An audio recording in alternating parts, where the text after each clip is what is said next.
The morning sun rose over the rugged hills of Cannae, painting the plains in a fiery glow that reflected off the bronze armor of Hannibal's warriors, casting long shadows that danced across the dry grass. Hannibal stood at the forefront, his dark eyes scanning the horizon where the massive Roman army stretched.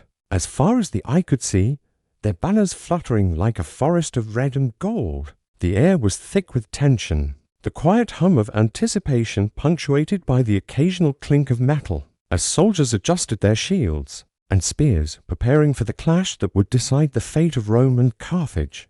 Beside Hannibal, his trusted cavalry commander, checked the readiness of the Numidian horsemen, their slender horses snorting nervously yet trained to obey without hesitation. Hannibal's brother, Hasdrubal, stood slightly behind, holding the Carthaginian standards, his face a mask of determination, knowing that this battle would be remembered for centuries, whether in triumph or in blood. Soldiers whispered quietly to one another, sharing small stories from home, trying to calm the nerves that pulsed like fire through their veins while Hannibal moved among them, placing a hand on shoulders, tightening armor straps, whispering words of encouragement, reminding them that courage, discipline, and unity could turn the tide against overwhelming numbers. The Roman scouts had reported figures in the tens of thousands, but Hannibal did not flinch. He had trained his men to see the battlefield not as a place of fear, but as a canvas on which to paint their bravery. And each soldier, from the youngest recruit to the seasoned veteran, felt the weight of their destiny, pressing against their chest like the grip of an invisible hand. The elephants, massive beasts adorned with bronze and leather, trumpeted softly in the distance, their presence both intimidating and reassuring, a symbol of Carthaginian might and Hannibal's strategic genius, ready to charge at the right moment and strike terror into the enemy's heart. As the sun climbed higher, the first columns of Romans appeared, marching in disciplined formation, their centurions shouting commands that rippled like thunder across the plains. Hannibal raised his hand, signaling the infantry to hold, the cavalry to form wings, and the archers to ready their bows. Every man and beast was in position, every heart pounding, every mind focused on the precise movements that would define the battle. The first skirmishes began with arrows whizzing through the air, clashing with shields, embedding in armor, and sometimes striking flesh, cries of pain mixing with the roar of horses and the clash of bronze. Hannibal moved like a shadow among his men, checking lines, redirecting units, inspiring those who faltered, whispering, "Hold strong, hold firm, this is our day." The Roman legions advanced relentlessly, confident in their numbers, their training, and their arrogance, yet they had not faced Hannibal's tactical brilliance before, nor the cohesion and morale that ran like blood through the veins of his army. The Numidian cavalry began harassing the flanks, darting forward and retreating like a storm of arrows on horseback, striking quickly and disappearing before the Romans could form an effective response. Each maneuver drawing Roman units slightly out of position, just as Hannibal had foreseen. In the center, Hannibal's veteran infantry, disciplined and unyielding, stood shoulder to shoulder, shields overlapping, spears pointed outward, a wall of bronze and courage, absorbing the first heavy charges from the Roman advance. Soldiers like Hanno, a veteran from years of previous campaigns, fought with calm precision, thrusting spear after spear with deadly accuracy, cutting down any Roman who dared approach too closely, while beside him, younger warriors found their courage in the steadiness of those beside them, learning from example, their fear replaced with a raw, burning determination to survive and win. Hannibal observed every movement, signaling subtly with his hands, sending reinforcements where needed, exploiting gaps, baiting the enemy into positions that would later become traps. Dust rose from the ground as hooves and feet pounded the soil, the smell of sweat, blood, and fear mixing into a heady haze that clung to the soldiers' nostrils, each breath a reminder that life and death hung on every decision, every swing of a sword, every step taken or faltered. The elephants charged forward as the Romans advanced, their massive feet shaking the earth, their tusks covered in metal sheaths that gleamed in the sunlight, and the impact threw the first wave of enemy soldiers into chaos screams, echoing across the battlefield as men fell under the crushing weight, their formations bending under the unexpected force. Hannibal remained calm, his mind a chessboard of strategies, anticipating the Roman countermoves. aware of every weakness in their lines, yet never underestimating the enemy's resolve. The archers unleashed volleys, arrows raining like a deadly hail, cutting down Romans who tried to reorganize, while Hannibal signaled the Carthaginian center to gradually retreat, pulling the Romans deeper into the encirclement he had meticulously planned. Each movement executed with precision, each step closer to the trap he had envisioned for months. Around him, soldiers shouted encouragement to each other, their voices rising above the chaos, binding them together, reminding each man that they were not alone, that their bravery was part of something larger, something immortal. Hasdrubal raised the standards high, rallying the troops, his voice strong, echoing across the battlefield, for Carthage, for glory. The men responded with cries that shook the air, reinforcing their unity, their courage, and their resolve to face a force that outnumbered them many times over. As the Romans pressed the cavalry on the wings, began to encircle them, moving swiftly, striking the flanks retreating, then returning, each maneuver designed to confuse harass and break the morale of the Roman soldiers who believed their numbers would secure victory. Hannibal personally led small units to exploit gaps, striking decisively, demonstrating his courage and tactical genius, firsthand inspiring his men to fight with the ferocity of lions, their shields interlocking, spears flashing, swords clashing, cries of valor and pain blending into a symphony of war. The battle continued through the morning sun, relentless, with no pause, no mercy, only the discipline, courage and genius of Hannibal and his army, each soldier a vital piece of the machine that moved as one, a unit forged in countless campaigns and years of training, each heart beating for Carthage, each soul burning with determination to win against overwhelming odds. Dust and blood covered the ground, the moans of the wounded and dying mingling with the roar of the living, and Hannibal watched it all with eyes that missed nothing, calculating, predicting, leading, ensuring that every move brought him closer to the masterstroke that would make this battle legendary. Even as fatigue threatened, even as sweat ran into eyes and blisters tore hands, the men held fast, encouraged by their leaders, their comrades. The sound of Hannibal's calm yet commanding presence cutting through the chaos. The Numidian cavalry circled the Romans repeatedly, their spears and javelins finding gaps, striking the enemy in a dance of death that bewildered the largest formations, while Hannibal's infantry executed feigned retreats, pulling the enemy deeper into the trap, every action precise, every soldier knowing their part in a plan that would soon unfold into history. By midday, the Roman lines were stretched, exhausted and confused, their commanders shouting orders that could not reach every man, while Hannibal's forces, coordinated, disciplined, and courageous, pressed the advantage, exploiting every weakness, every hesitation, every crack in the enemy's armor. Hannibal's calm voice rose above the din, at critical moments redirecting troops, signaling reinforcements, and ensuring that even in the chaos order remained among his men, their bravery, not just in fighting, but in executing a complex plan with unflinching precision. The air was thick with the cries of soldiers, the clash of metal, the whinnying of horses, the trumpeting of elephants, the dust-choking lungs, sweat running into eyes, the ground trembling with the intensity of a battle fought not just with strength but with courage, discipline and genius. Hannibal moved among the ranks, sometimes in front, sometimes behind, inspiring, directing, protecting and ensuring that every soldier, from the youngest recruit to the veteran, understood their role and embraced the courage required to face one of the largest armies the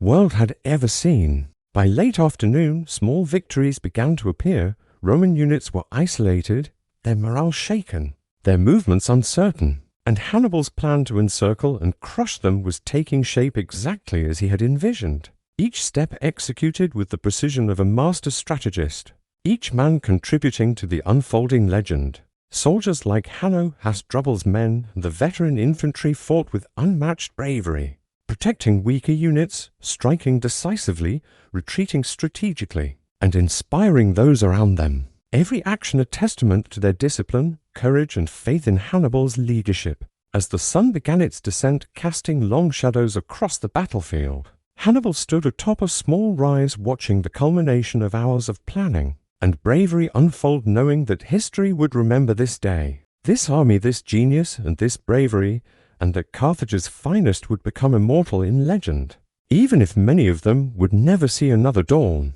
As the morning haze lifted, revealing the vast Roman formation stretched across the plains, Hannibal's heart remained calm, his mind sharp as a blade, analyzing every movement of the enemy, predicting their overconfidence and arrogance with the precision of a master strategist. The Carthaginian lines, though outnumbered, stood firm, their shields glinting in the sunlight, their spears angled just so, forming a crescent that curved outward like the bow of fate, itself designed to envelop the unsuspecting Romans, who believed sheer numbers would guarantee victory. Hannibal, ever vigilant, commanded the Numidian cavalry with swift gestures, their lithe horses darting like shadows along the flanks, ready to strike at a moment's notice. Their javelins aimed to harass, confuse, and weaken the Roman morale. Hannibal himself moved between units, whispering instructions, a silent force of calm amid the storm, ensuring that every soldier understood the plan. Patience, precision, and relentless execution. Around him, men like Hanno, seasoned from countless campaigns, tightened grips on their spears, exchanging nods with younger warriors, offering words of reassurance. Hold steady. The enemy will break before us, while the younger recruits, eyes wide with fear and determination, drew courage from the confidence of their veterans. The Romans, advancing boldly, began pressing the Carthaginian center, their legions confident in their discipline, their commanders shouting orders that cut through the din of battle, attempting to force a breach in Hannibal's formation. But the Carthaginian infantry maintained the crescent, yielding strategically, retreating slowly while maintaining cohesion, drawing the Romans into a trap that had been months in preparation. The clash of metal, the cries of men, the pounding of hooves, and the roar of elephants created a thunderous symphony, the very earth seeming to tremble beneath the combined weight of thousands of soldiers, each fighting not just for victory, but for survival, for honor, for history itself. Hannibal's eyes scanned the battlefield constantly, noting the Romans' slight overextension, their units stretched too thin, gaps appearing where arrogance had blinded them, and he signaled the cavalry to strike, their speed and precision slicing through the enemy flanks, scattering cohorts that thought themselves safe. In the thick of the action, soldiers like Hasdrubal and Hanno led small detachments, cutting down enemies, shielding weaker units, and rallying those whose fear threatened to overpower them, their bravery infectious, bolstering the morale of everyone around. The elephants, massive and terrifying, thundered forward at the decisive moment, their tusks armored, their trunks swinging, tossing Roman soldiers aside like rag dolls, sowing panic and confusion that rippled through the enemy ranks, while Hannibal continued to orchestrate the engagement, moving from point to point, invisible to most, yet commanding everything with the quiet authority of a true genius. Roman commanders, frustrated by the unexpected resistance, began to make rash decisions, pushing their troops further into the crescent, unaware that each step brought them closer to the Carthaginian trap that Hannibal had designed. With careful attention to terrain, timing, and psychology, dust rose in thick clouds, mixing with the smell of sweat, blood, and burning leather, forming a haze that blurred vision and heightened tension, every moment pregnant with the possibility of life or death. Hannibal's men held firm, their shields interlocked, their spears thrusting outward with precision, parrying Roman advances while simultaneously retreating in a controlled, calculated pattern, each movement choreographed to perfection. Hanno shouted encouragement to his unit, "Do not waver. The enemy falters before our discipline," while young recruits, inspired by the veterans' courage, fought with a ferocity that belied their age, cutting down Roman soldiers who dared approach too closely.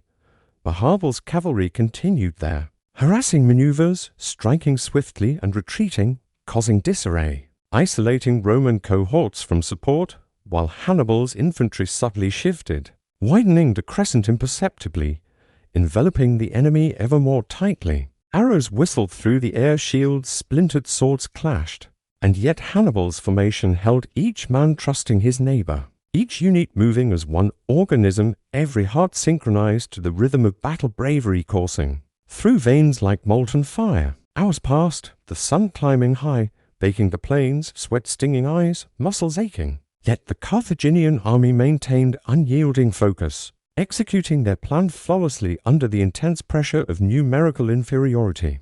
The Romans, increasingly frustrated and exhausted, pressed harder into the center, their their cohesion fraying as their flanks began to collapse. Under the repeated cavalry strikes elephants and disciplined infantry maneuvers, their confidence eroding with every failed attempt to break through. Hannibal, observing the perfect timing, gave the subtle hand signal that would trigger the final phase, the encirclement. The wings of his army, long prepared, began to swing inward, tightening around the Romans, cutting off retreat, their movement coordinated with lethal precision. Roman cries of alarm rose as the realization struck. They were surrounded, their numbers irrelevant, their strategy undone by Hannibal's genius and the unbreakable bravery of his soldiers. Hasdrubal shouted commands to his men, forming the closing arc of the trap, while Hanno and other veteran units reinforced weak points, ensuring no escape, their swords flashing, shields bracing, every action executed with unwavering courage. The young recruits, now hardened by hours of combat, fought desperately, their fear transformed into determination, each strike feeding the momentum of Hannibal's encirclement, each block and thrust contributing to the inevitability of Roman defeat. Dust and blood painted the battlefield in a chaotic tapestry, yet amid the chaos, every Carthaginian knew their role, their courage unshakable, their focus absolute, their unity a weapon sharper than any blade. By afternoon, the Romans were fully encircled, their lines collapsing inward, soldiers panicking as escape routes vanished, their leaders attempting futile orders while Hannibal's forces pressed relentlessly, exploiting every weakness, every hesitation, every crack in their morale. Hannibal's calm presence, moving through the battlefield, observing, directing, inspiring, ensured that his men maintained cohesion, executing a plan that would become legendary, a testament to discipline, bravery, and genius, even as exhaustion threatened to break them. Carthaginian soldiers held fast, each man a living testament to the strategy, courage, and leadership that defined Hannibal's command. The final movements of the encirclement were executed with perfection, Roman soldiers trapped, terrified, facing the combined might of disciplined infantry, relentless cavalry, and terrifying elephants, while Hannibal observed, silent and composed, knowing that the first major phase of the battle had succeeded beyond expectation. Around him, warriors like Hanno, Hasdrubal, and younger recruits alike raised shields, thrust spears, and struck with precision, their bravery amplified by the genius of their commander, their discipline turning the tide against impossible odds. By late afternoon, the field was chaos incarnate, Roman forces shattered, screams and cries of desperation filling the air, dust, blood, and sweat forming a haze that covered the battlefield. Yet Hannibal's formation remained intact, disciplined, unstoppable, a wall of courage and strategy that would echo through history. And as the sun began to dip, casting long shadows across the plains of Cannae, Hannibal surveyed the battlefield, every move executed, every man performing his duty. The Romans trapped within the brilliance of his strategy, his soldiers' bravery shining as a beacon that would be remembered for centuries, a masterclass of courage, genius, and unbreakable will. As the sun dipped lower over the dusty plains of Cannae, and the battlefield glowed in a dark red haze, the final stage of Hannibal's plan began to unfold with terrifying clarity, and he watched from his position on a small rise, calm but sharp-eyed, as if he could see every movement before it happened, while his loyal commander Hannibal rode toward him, armor-scratched, breath-fast, shouting that the Roman center had been pulled into deep and the trap was closing perfectly. Hannibal nodded slightly, his expression controlled and steady, because he knew this was the moment he had shaped with years of strategy, pain, and sacrifice. And below him the Roman soldiers pressed forward in confusion, trying to break Carthaginian lines without realizing that the wings were wrapping around them from both sides like a tightening iron chain. In the chaos, a brave Roman centurion named Lucius Cassianus struggled to keep his men together, lifting his shield to protect younger soldiers, shouting that Rome still lived as long as they did, though deep inside he felt fear creep into his chest as he realized they were being swallowed by the enemy, and the dust pressed into his eyes, while the screams from every direction made the battlefield feel like a nightmare closing in on him. The Carthaginian infantry tightened their formation with steady discipline, stepping forward in smooth, methodical movements, pushing the Romans backward inch by inch, until the trapped mass had no space left to breathe. And when Hannibal returned to Hannibal shouting that the encirclement was complete, Hannibal raised his hand with calm authority and gave the signal that unleashed the final crushing attack. The Carthaginian cavalry thundered into the trapped Romans from behind, cutting through their last hope of escape, and the Roman lines buckled, their soldiers shouting, pushing, gasping, desperate to break out of the living prison they were trapped inside. But the circle only grew smaller, and the heat and dust choked them until many collapsed before even being struck. Lucius Cassianus fought on, swinging his sword with fading strength, trying to protect wounded comrades, telling them to keep fighting for Rome even as his own knees trembled, and he saw men fall around him, some praying, some screaming, some silent as the crush of bodies pressed them down. Hannibal watched the final collapse with a heavy but steady heart, for he knew this was the greatest victory any commander had ever achieved against Rome. But he also knew the price would echo into the future, carving his name into history with both glory and blood. When the Romans finally broke and the battlefield fell into a tense, eerie silence, Hannibal rode forward through the wreckage, his horse stepping over broken shields and fallen spears, while surviving Carthaginian soldiers raised their voices in victory, calling him the greatest general in the world. Hannibal reached him again, fire in his eyes, urging him to march straight to Rome and end the war forever. But Hannibal shook his head, saying the army was exhausted and needed rest. And Hannibal replied with frustration that Hannibal knew how to win, but not how to use victory. Yet Hannibal remained unmoved, knowing that some choices were heavier than others. As the evening breeze carried the smell of smoke and dust across the quiet field, Hannibal looked over the thousands of fallen Romans and felt no joy, only the weight of destiny pressing on his shoulders, for he understood that this victory would make Rome rise back even, colder, harder, and more determined. Still, on that dying light of day, there was no doubt in the world. Hannibal Barca had crushed the mightiest republic with a genius no one had ever seen before, and the whispers of the dead carried the story of Cannae into the wind forever.